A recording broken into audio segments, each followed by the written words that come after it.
सुनील जी ने क्या कहा।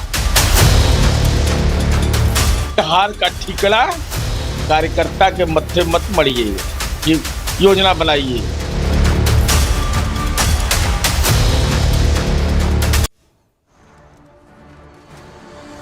बिहार में करीब 1 महीने से चल रहे चुनावी महाकुंभ के समापन का समय आ चुका है। 2 फेज की वोटिंग पूरी होने के बाद काउंटिंग का काउंटडाउन आखिरी दौर में है। काउंटिंग के लिए बिहार के सभी 38 जिलों में फुल प्रूफ तैयारी है। कुछ ही घंटे में बिहार की सभी 243 सीटों के लिए काउंटिंग शुरू होने वाली है। उसके कुछ ही देर बाद रुझान मिलने शुरू हो जाएंगे और दोपहर तक ये तस्वीर काफी हद तक साफ हो जाएगी कि बिहार में इस बार किसकी सरकार बनने वाली है। काउंटिंग को लेकर कैसी तैयारी है और क्या माहौल है बताएंगे, लेकिन उससे पहले आपको जेनजी वाली धमकी की बात बताना जरूरी है। जेनजी वाली धमकी दी है आरजेडी नेता सुनील कुमार सिंह ने। आरजेडी के एमएलसी सुनील कुमार सिंह ने ऐसा भड़काऊ बयान दिया है जिस पर बिहार में सियासत गरमा गई है। काउंटिंग से ठीक पहले आरजेडी के विधान परिषद के पार्षद रह चुके अगर इस काउंटिंग में कहते हैं कि अगर इस काउंटिंग में कोई गड़बड़ी हुई तो बिहार में नेपाल जैसा नज़ारा देखने को मिलेगा, यानी सड़कों पर उपद्रव होंगे। सुनील सिंह का आरोप है कि पिछले विधानसभा चुनाव में कई घंटों के लिए काउंटिंग रोक दी गई थी और उस दौरान कई गड़बड़ियां की गई। लेकिन अगर इस बार ऐसा हुआ तो बिहार की जनता और आरजेडी के कार्यकर्ता चुप नहीं बैठेंगे और वो सड़कों पर उतर आएंगे। हम ही को नहीं, पूरे बिहार के लोगों को आशंका है कि जिस तरह से वर्ष 2020 में इन्होंने सीधा सीधा बेईमानी किया था, उससे हम लोग छक चुके हैं। इसलिए दूध से हमारे मुंह जल चुके हैं, इसलिए मट्ठा भी हम लोग फूंक कर पी रहे हैं। सभी लोगों से मेरा हाथ जोड़कर विनती है कि कोई आप वैसा अपने वरीय पदाधिकारी, रिटायर्ड अफसर, टायर्ड अफसर के कहने पर कोई गलत कार्य मत कीजिए जो वर्ष 2020 में आपने किया है। दूध का दूध और पानी का पानी कीजिए।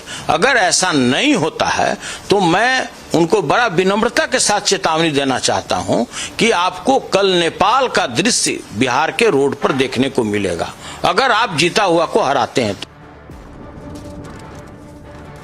नेपाल में कुछ दिन पहले अराजकता फैली थी और जेन-जी ने जमकर उपद्रव मचाया था। जाहिर है सुनील कुमार सिंह नेपाल वाले उसी नज़ारे की बात कर रहे हैं, यानी सीधे तौर पर वो नौजवानों को भड़का रहे हैं। एनडीए का भी यही आरोप है। सुनील कुमार सिंह के बयान पर बीजेपी और जेडीयू दोनों ने पलटवार किया है। एनडीए ने इसे जनता को भड़काने वाला बयान बताया है। एनडीए का आरोप है कि काउंटिंग से पहले बिहार में माहौल खराब करने की कोशिश की जा रही है।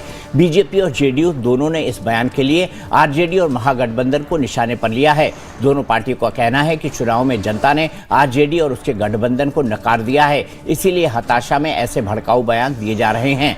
एनडीए का कहना है कि बिहार में कानून का राज है और किसी को भी सड़कों पर अराजकता नहीं फैलाने दी जाएगी। राजद अराजकता का प्रतीक है।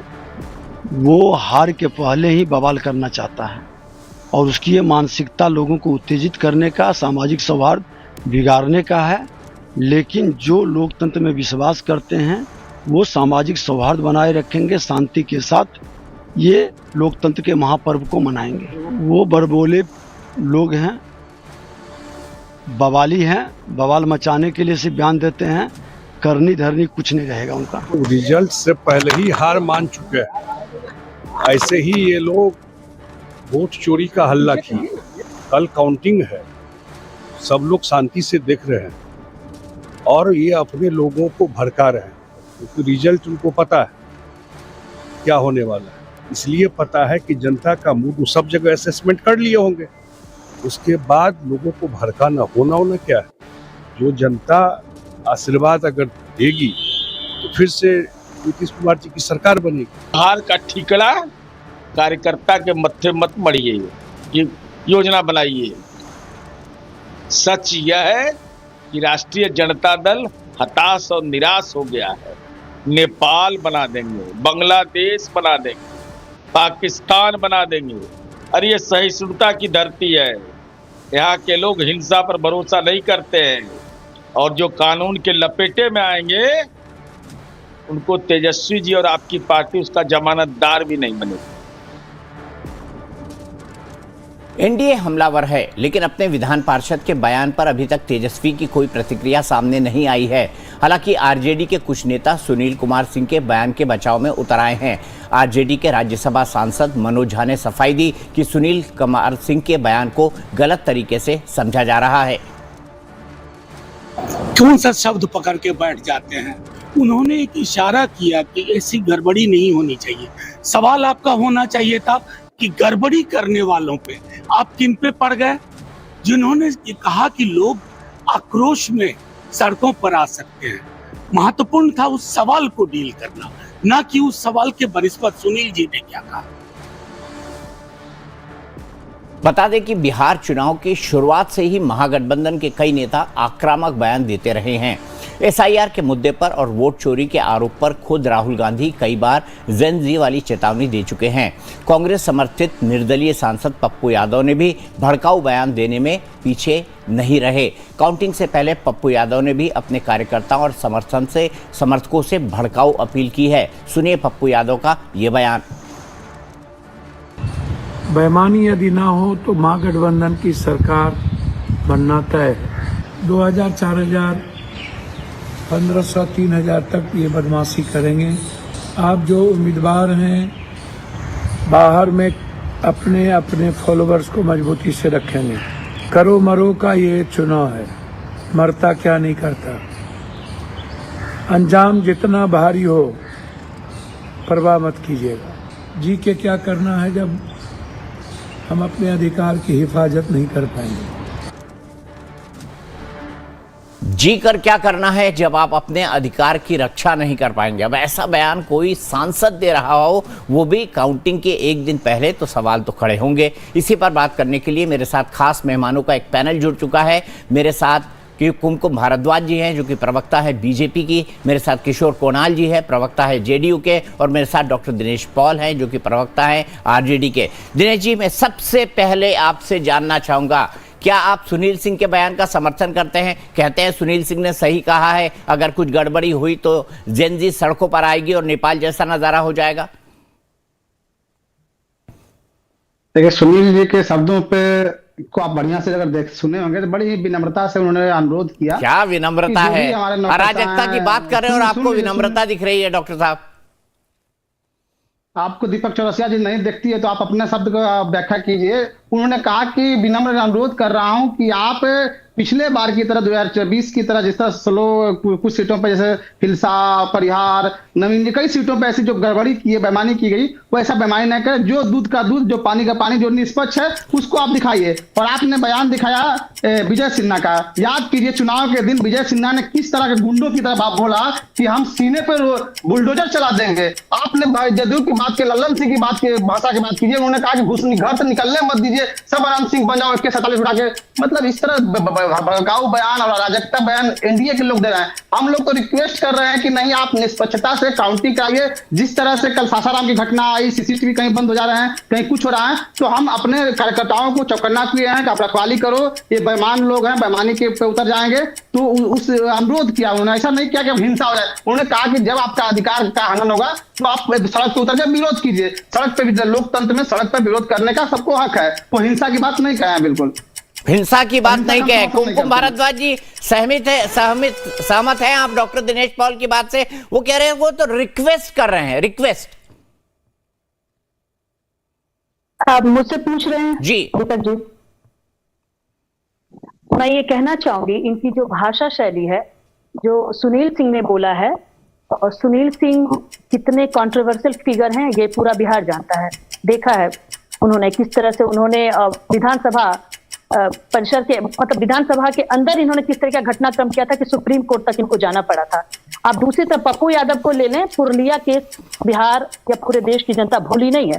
पप्पू यादव करो या मरो का दे रहे हैं नारा कि जी करके क्या करेंगे जब कुछ बचेगा ही नहीं। तो अभी तो सही में उनके बिल्कुल जिंदगी पे आन पड़ी है लालू यादव के, कि उनको राउज एवेन्यू कोर्ट में एप्लीकेशन लगाना पड़ा कि डेली आप हमारी हियरिंग नहीं कीजिए। उस पर रोक लगाने के लिए उन्होंने एप्लीकेशन डाला था।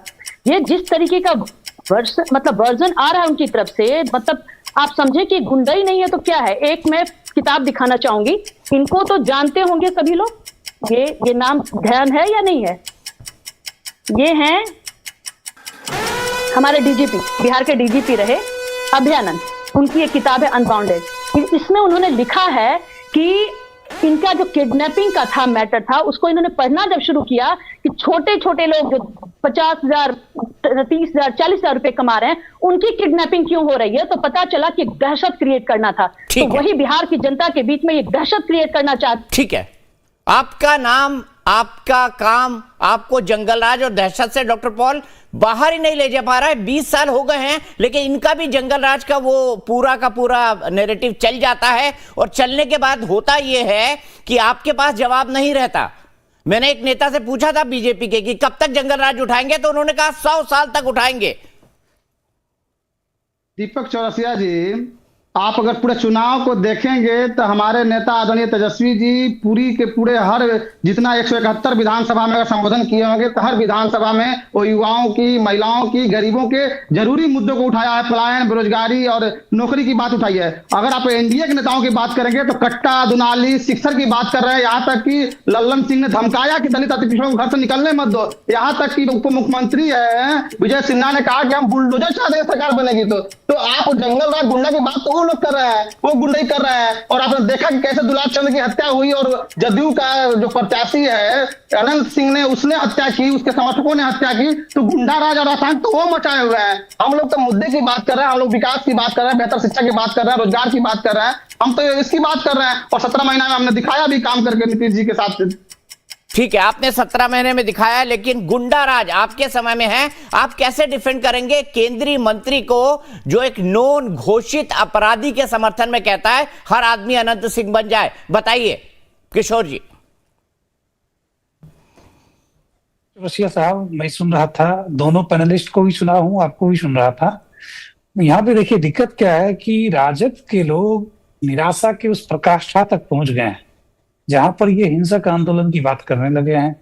इन्हें अहिंसक आंदोलन को भी नेपाल से रेफरेंस देना पड़ता है, बांग्लादेश से रेफरेंस देना पड़ता है, और बाद में ये बताते हैं कि हम लोग तो वही शांतिपूर्ण आंदोलन की बात कर रहे थे।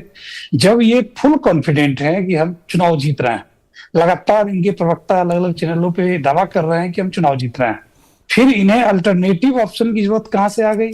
ये बात मेल और ब्लैकमेल की कहां से आ गई? ये कहते हैं हमें जानबूझ के हरा दिया गया।